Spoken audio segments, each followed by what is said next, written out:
Hello and welcome to the Exponential Potential Podcast, helping you thrive in times of change, with your hosts Claire Oatway and Jennifer Evans, aka Zen Jen, along with expert guests sharing with you uplifting, inspiring and insightful stories, groundbreaking, rule-shaking ideas, fresh new exciting perspective and truly transformational tools and top tips, as well as generous gifts for you, our listeners, on an array of topics, all designed to help you thrive in all areas of life.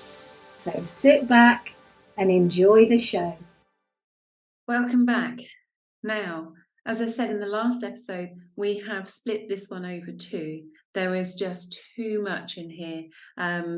We really don't want to stop people when they're in their flow, and Jennifer just kept on giving and giving and giving. So welcome to episode two. We're going to roll back a little bit so you keep in touch with the thread of the conversation, but boy, you do not want to miss this content. You take it easy, guys. Bye. So those codes are available to all of us. It's not for special people. Mm-hmm. It's just an is. And you see, listen, there are all sorts of people in the spiritual woo world that are extremely intuitive, psychic, clairsentient, clairaudient, can shift the energy of a room, can work on planetary peace, these are all super commune with trees as though they were a druid. Imagine the power we have when we start to embody these and what we need, how we feel about this world that seems to be a little off kilter with lots of polarity. Imagine how we feel as we become almost like a superhero. That's why so many of us love the comic movies. Like I watched Wonder Woman and I almost cried. Yeah, And then I watched Avatar. Yeah. And I watched Avatar and I'm like, and then another movie, Limitless. And I'm like, yes, we have all this. The movie Lucy is all about it. Yeah. I see all these things that these people are doing. I see them as natural human states. And so the codes are available to everyone. Here's the problem about the atrophy though, Jenny. If you live in survival mode, it's this weird catch-22. So, and I think you've been living proof I think you're a perfect person to talk to today about this. If we've been feeling like we're surviving, right? Yeah. Then what we do is we scramble, don't we? Yes. And then everything gets overwhelmed. So you're distracted by the things that are pulling on you. Isn't that true? Absolutely. Right? Yeah. And so how present are you to the skills that would cause you to actually transcend the mire you seem to be in? How present are you? Aren't you just using all your 3D skills, like making phone calls, even doing meditation, like trying really hard, going for a walk, paying your bills, phone calls again, taking a nap? It's like everything is in 3D. You get what I'm saying? Yeah. Yeah. Okay. Totally. And then, right. And so when you're using 3-dimensional skills, you're telling consciousness, I am just interested in my 3-dimensional life. And then what happens is it gets even more survival based. But as soon as we start to go, wait a second here, I am a multidimensional being, and without exception, every single human, which is why those that would want to control or have power over do all sorts of things to try to distract and to try to kind of like have a shiny object over here to focus on, or create fear over here. And then they create arguments amongst ourselves when really we're completely superpowered, and in any moment we could all come together and change the entire world. You see what I'm saying? It's pretty funny. We could do it. Some people, there are groups. I mean, Agents of Awakening was created for that. Yes. Right? You get what I'm saying? So the point is, Agents of Awakening is the community for people who don't know what that is. That's what it is. And there'll be a link. There's going to be a link on that as well. I didn't want to just mention it and everyone go, what the hell is that? So it's an awesome group to be part of. And if you're interested, in being awakened and being part of a community that has, you are heart forward and you want to create positive change. It's certainly around that. So then can you get, Jenny, that if indeed we are running around, so necessity is the motherhood of invention, isn't it? Say that again. Necessity is the motherhood of invention. If we have something that we need and we need it enough, it will be invented. So it could be as simple as you need to fit twice as many dishes in your dishwasher because water prices and electricity prices just went up. Yeah. And then you figure out how to pack your dishwasher and how to clean it such that you can get it twice as clean on half the power and water. You get me? Necessity is the motherhood of invention. Yeah. I don't know why the hell So think about it in multidimensional terms. I need to get back in my flow. To get back in flow means you're in flow with that wormhole of the entire universe and how it works. When you're in flow with 3D, there's a lot of struggle and polarity. But in order to be in flow with the entire universe, you have to use your universal tools, your multidimensional tools, your multidimensional DNA. And instantaneously, like within 24 hours, I've been an example of this entire last week. I've had much like you, although I haven't spent too much time in the yuckiness of it. But it's not like I don't have that happen. And so for the last week, what's happened, I've had like the muscle of just interrupting the old autopilot of surviving what I'm going through. Is that muscle is so important because what I call jumping into a new paradigm, I call it jumping spirals. When you jump into a new paradigm, it's like, oh, I'm just going to jump into the thriving operating system where I get to use superpowers. And I'm going to see ways of transcending this struggle I'm in. I'm going to see ways to leap out of what I'm in. I'm going to see ways to create solutions. And oh my God, the solutions, I'm so grateful for the polarity because the solutions are redonkulous, Jenny. They're just like, if you could see what I'm so excited. And this is from like really and truly going, the hell am I doing? So, yeah. So how do you get into that? So with understanding the multidimensional DNA and superpowers, we're opening ourselves up to that unlimited possibility and those possibilities. And when you're taken out, you said, what do you do to get in? What do you do to get back into your flow? So when I'm taken out, what I do is first, if I'm out of my flow too much, no, let me back up even more. 2 answers to that question. One is, what do I do temporarily to get back in the flow? Right. The second is, what do I do in the long term so I hardly ever get out of flow? Yes. Now, in our work, I'm interested in plan B. Yeah, absolutely. Right? Yeah. So, yeah. And in the meantime, while you're embodying all these superpowers, you still got to figure out how to get out of the misery of the polarity and the perception of struggle. So you're asking a question that's kind of like, how do I temporarily get out? Like when you're in that, right? So the first thing I do is I phone someone because I process out loud. I phone someone, I talk to someone who remembers me and remembers the thriving operating system when I forget. And I'll ask you about what the thriving operating system is surely. But Yes. It's a yes. Yeah, sure. yeah. So people who live from overflow, let's just put it that way for now. So people who understand the skills, which is those innate abilities, those superpowers that you have been alluding to, when you use your superpowers, you only live in overflow. You're finding solutions constantly. It's super fun, right? So I'm looking for someone who generally lives that way, and also someone who knows me well enough that they can remember me when I forget. Yeah. So that is step one for me. I also, and here's a great piece of homework for everyone listening.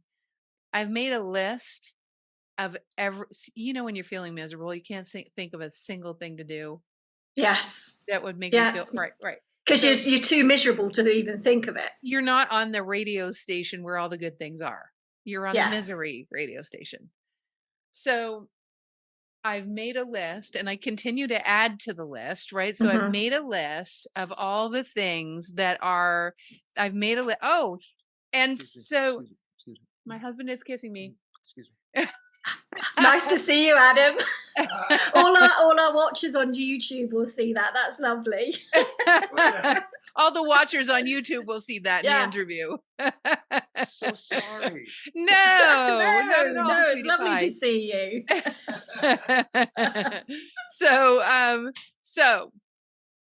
So what happens is I have this list, and I'll give you some examples, Jenny. So let's see examples. So nice. Having a kiss by your husband. Having a kiss by your husband. My husband. Just brought that's you a one. Cup of something. Wasn't it funny that he just walked in? That actually is a thing.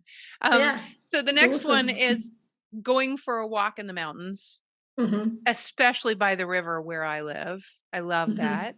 Going for the walk in the woods, dancing, putting on my favorite music and dancing my butt off. Yeah. Right. Let's see. Oh, by the way, that's why I call Spotify Stopify, because it's to stop and take space. I Stopify myself. The next one is a bubble bath. Yes. Right. A huge one is to play with my dog.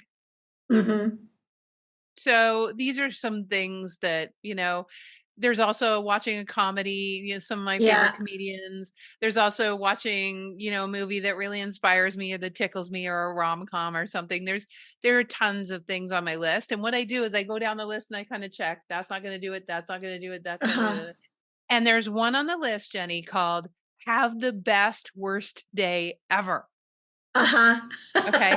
It's watching a miserable movie where someone's having a worse life than me. Okay. Yeah. While eating Cherries Garcia Ben and Jerry's ice cream. Okay. While wearing my jams. Yeah. And actually leaning in to the misery of it all, knowing full well that I'm just moving the energy, not so that I can engage. You get me? The intent is to move through the energy and actually just let it be what it is. Yes. It includes that. Without judgment. Yes. Knowing, as you said, knowing that this is passing through. Yes. 100%. That you don't have to sit in it. Yeah. Yes. I think the list thing is really helpful because, you might phone somebody and they go, oh, just go for a walk, or, oh, just do this. But you're like, I'm not even there. I'm not even at that place where I can do that. And it's looking at that list and seeing what calls to you, isn't it? And it's something as simple as deep breathing, just to get you in your presence, and then to take the next step. Okay, what do I do now? Yeah, that's exactly it. You're just basically, it's moving up the ladder. You have to move energy in the direction of what you seek. You can't go from misery to, you and probably all of your listeners know Abraham Hicks to some degree. You can't, or not, but one of the things that body of work says is you can't get there from here. Like if you're not if you're not headed in the direction, like it's the trend, right? It's the trend we're looking for. It's not, we're not looking to make the quantum leap to bliss from misery. We're looking to get from misery to hopeful. and from Yes. hopeful to, neutral, and from neutral to maybe edging on slightly willing to engage some happiness. You Yeah. see what I mean? And we're moving up the scale. Now, you could do that in 5 minutes if you want, but you got to understand that that's how it works. You cannot get to blissed out from miserable. So the Yeah. problem is when you're miserable, that's what you want to do, right? Yes. You just want it to stop. Think of it more like stages of relief. Stages of relief. It's not stages of getting happier. It's stages of relief from the thoughts, patterns, behaviors, and beliefs that are contra your connection to the entire universe through that wormhole. When you have thoughts, beliefs, and ideas that are contra your natural flow, you will feel miserable. Thank God. Or how else would you know that you're off the path of your greatest expression, right? And why do you think that some people don't thrive or don't take those steps to move through it, or to release and relieve that feeling and take them to the next stage? Why do you think people sit in that striving, that is struggling and striving? Why do people sit in because they don't know what else to do, Jenny. They want to get from misery to happy, and you can't get from misery to happy. You have to get from misery to slightly hopeful. Yeah. And they don't know how. So one of the tools we use that I know you've used, it's just a silly, simple thing. Put sticky notes up all over your house that say, how can I feel better now? And even if you're feeling happy, the sticky note still applies because you could feel blissed out. Yes. So you're in constant reminder of, and put it in question form because you want to answer it. How can I feel better now? How can I feel better now? And then answer it. How could I feel? I can't feel better. No. How can I feel better now? Well, I could go for a walk. And you'll go for a walk and you'll feel a little bit better. And then you'll come home and it'll say, how can I feel better now? And you'll be like, well, I could phone my bestie. And then you talk to her and that will probably move a ton of energy. And then you look and you go, how can I feel better now? And all of a sudden some ideas might come. And this is our natural flow, Jenny. This is how so we sabotage ourselves by having a belief that we can get from misery to blissed out. No, you can't. Our bodies are natural, or you would blow your cells up. Because imagine it's like having a garden hose that's just like really squeezed off, like that wormhole to the universe. You've squeezed it off. You can never get rid of the universe, but you've pinched it, right? So imagine you try to run an entire, fire station hose through that little tiny garden hose that's so pinched off. Right. You're going to break the hose. Yeah. So we're literally designed to get a little bit of relief, a little bit of relief, a little bit of relief. There's another reason for that, Jenny.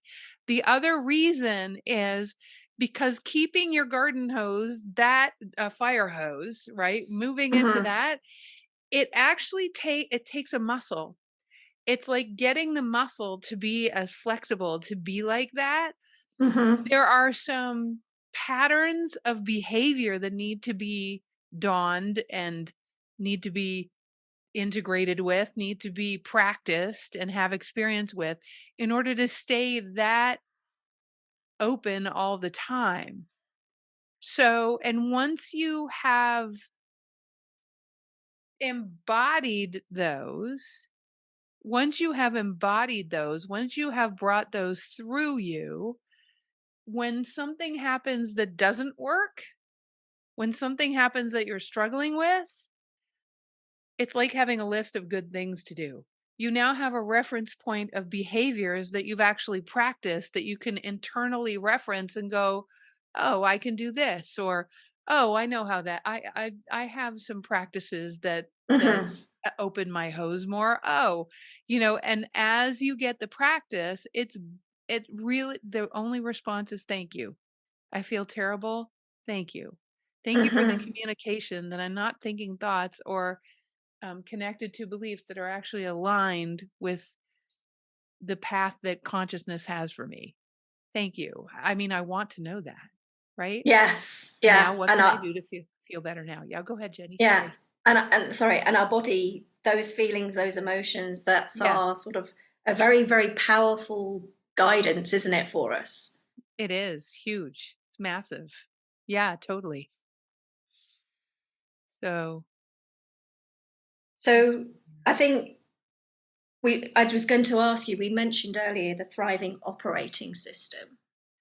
yeah, So that's kind of like what is the thriving operating system, and she how do you says, do it? she says facetiously because you've lived in that. So, Yes. the thriving operating system is terminology that I came up with for a way of approaching life that has us foundationally, fundamentally, systematically, and consistently be able to transcend the survival operating system. No wonder it's SOS, right? Yeah. So, Yeah. so TOS, the thriving operating system, is really where there are no SOSs. It's really where there are no SOSs. Um, so it's interesting. Yeah, it's interesting that SOS, because what it does is it keeps us on a slippery slope and you keep recreating the same misery over and over again using the laws of physics because you keep Mm-hmm. focusing on what's wrong and trying to fix it. And as Mm-hmm. long as you're telling consciousness through your actions that you've got problems and they need fixing, um, then there's always going to be problems to fix. In the thriving operating system, you don't look as problems, you look at them as catalysts for inventions, Mm-hmm. right? As a And for instance. opening you up for more possibility. Right. We are creators. In order to create, we actually literally must have catalysts or inspirations, Mm-hmm. motivations to be able to create upon what was there before. So hold on one moment.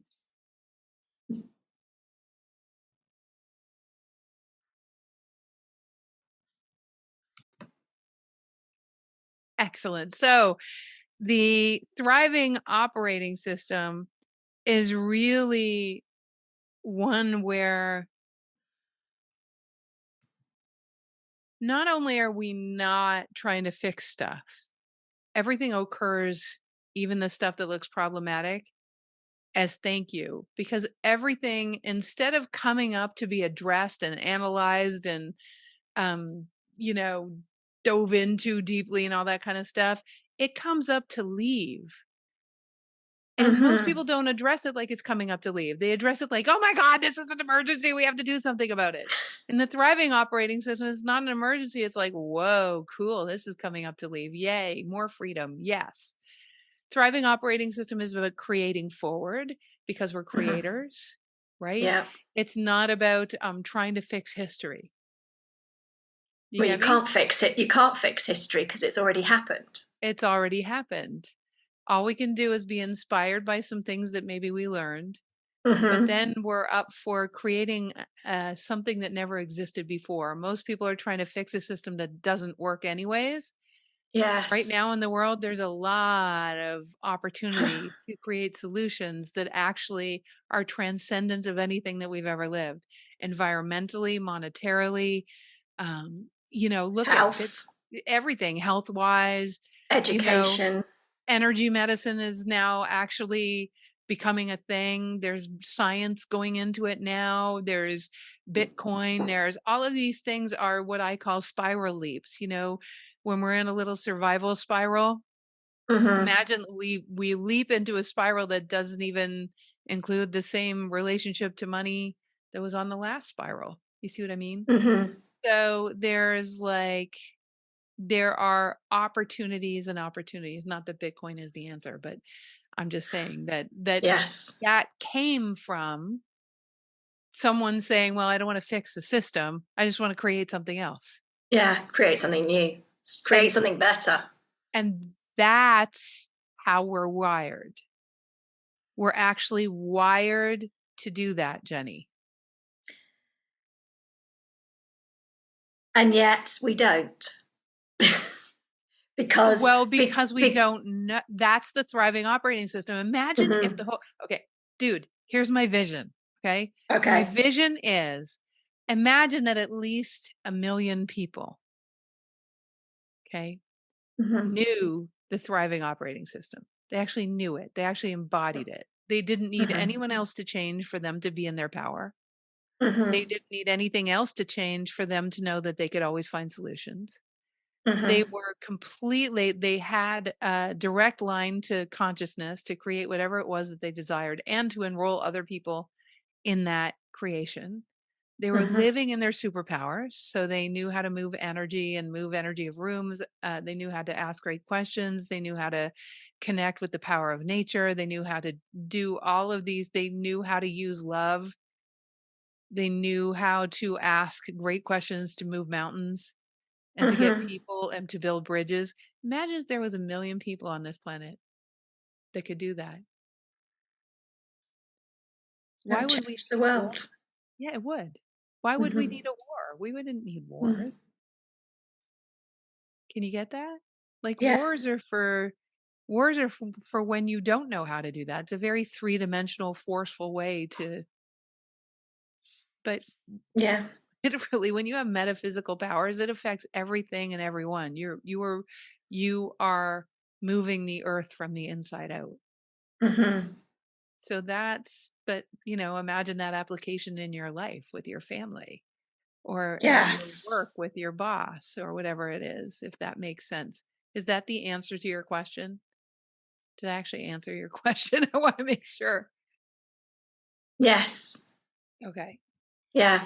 And one more, so you spoke about having a list and things like that, but what is there a practice that our listeners, anyone listening to this, can do that can start today to actually begin living in that thriving operating system mentality, mindset, way of being? Yeah, without actually learning it, right? There are things we can do to sort of start the ball rolling, right? So the first thing is get some sticky notes around your house. How can I feel better now? Just doing that is giving yourself the relief to actually go direct through your wormhole with consciousness. So that's one thing. Sticky notes around your house that say, how can I feel better now? Look at them and answer the question every time you see one. Put it on your computer, put it on your mirror in your bathroom, put it on the outside of your fridge, all places that you go frequently. Right? So the second thing is create a list of all the things that actually do make you feel better. Right? Yeah. And the third thing is, so the third thing is listen to recordings that activate the future potential of who you are. So instead of recreating the current state of affairs, you actually get activated to the future potential of who you are. Because you're a creator, you're designed to live from the future. You're not designed to live from the past. So one of the things that we created, because I knew how important that was, is, we talked earlier about the 10, a series of 10 videos that we've done, and the community that we created. The community that we created, for instance, when you're living in a community of people that are living from what can we do for the future now, instead of how can we fix the past, it's an entirely different vibe, right? Yeah. So it's like you have to be a little bit you have to be a little bit relentless with yourself, right? Yeah, you do. So you have to do it. So being in a community. And I would say the fourth thing is those activations. Have a practice of listening to things. So we created activations on 10 different subjects, and those activations actually, I think they're less than 10, I think they're even less than 5 minutes each. And what they do is they visually and sonically and multidimensionally remind you of who you are and who you're to be. And for me, that's really important. That kind of thing is really important. And Jennifer's gifting that to anybody, our listeners, to be able to download that, and I highly recommend it. It's called 10 Days of Activation to Move from Surviving to Thriving. And that's your gift, which is very generous of you. It is, yeah. So how else can people, I think people can also find out more about you for sure, and what the Wide Awakening do on thewideawakening.com. And there'll be other links, as I said earlier, in the podcast information. I highly, highly recommend you go in and check out and find out more. Is there anything else you'd like to add, Jennifer?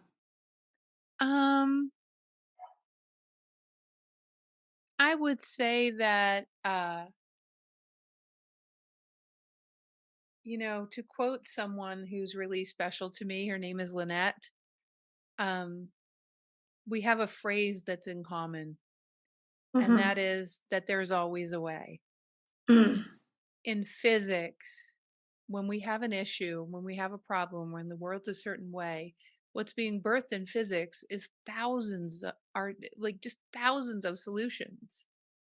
Yes. The thousands of solutions actually are awaiting us if we would be curious on the adventure rather than struggling in the wrestling match.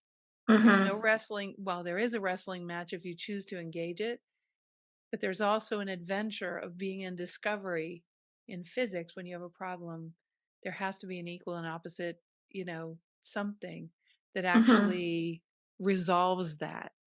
And so be more curious about how you get to the alignment with those answers than how do you address the pain. Only addressing pain is survival. Actually lining up with solutions that make your world or the world even better, that's thriving. So just a reminder that way.